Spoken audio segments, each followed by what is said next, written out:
አክሲዮን ማህበር ወይም የንግድ ማህበራት በምን ሁኔታ ሊፈርሱ ይችላሉ? ይህ በጠበቃ መሐመድ መብራት ተዘጋጀ የሚቀርብላችሁ የህግ ፕሮግራም ነው።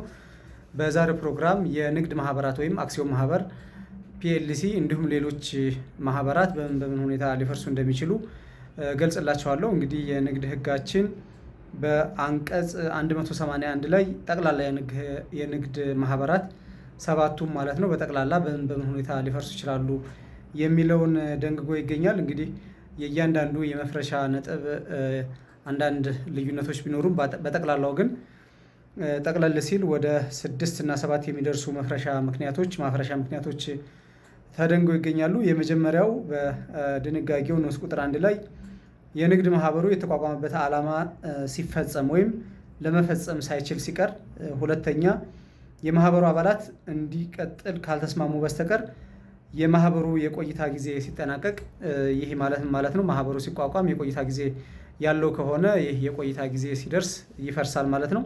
ሶስተኛ ማህበርተኞቹ ማህበሩ እንዲፈርስ ሲስማሙ ይፈርሳል ማለት ነው። አራተኛ በማህበሩ አባላት ጥያቄ መሰረት ፍርድ ቤት በበቂ ምክንያት የማህበሩ እንዲፈርስ ሲወስን ማህበሩ ይፈርሳል ማለት ነው።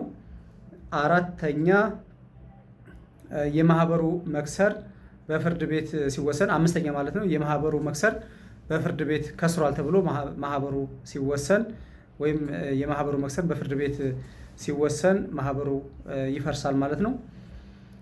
ስድስተኛ ብርቱ አለመግባባት ኖሮ አለመግባባቱ የማህበሩ ዓላማ ከግብ እንዳይደርስ የሚያደርስ ከሆነ በአባላቱ መካከል ብርቱ የሆነ አለመግባባት ከተፈጠረና ይህ አለመግባባት የማህበሩን ዓላማ እንዳይፈጸም የሚከለክል መሆኑ ሲረጋገጥ እንዲሁ ማህበሩ ይፈርሳል ማለት ነው።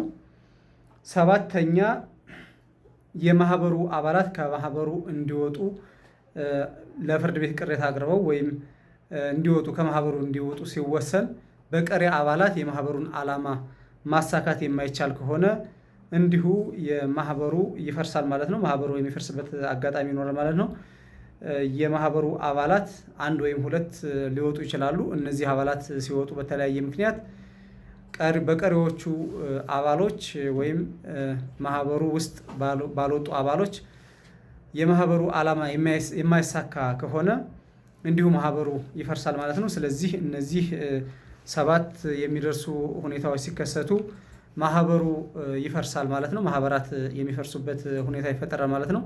እንግዲህ ለእያንዳንዱ ለሰባቱም እነ ፒኤልሲ፣ ሼር ካምፓኒ እንዲሁም የሽርክና ማህበር ሌሎቹም ወደ 7 የሚደርሱ ማህበራት ለእያንዳንዳቸው የተለየ ማፍረሻ ምክንያት ቢኖራቸውም በጠቅላላ ግን እነዚህ 7 ምክንያቶች ከተከሰቱ ሁሉም ማህበሮች የሚፈርሱበት ሂደት ይኖራል ማለት ነው። ለዛሬው አመሰግናለሁ።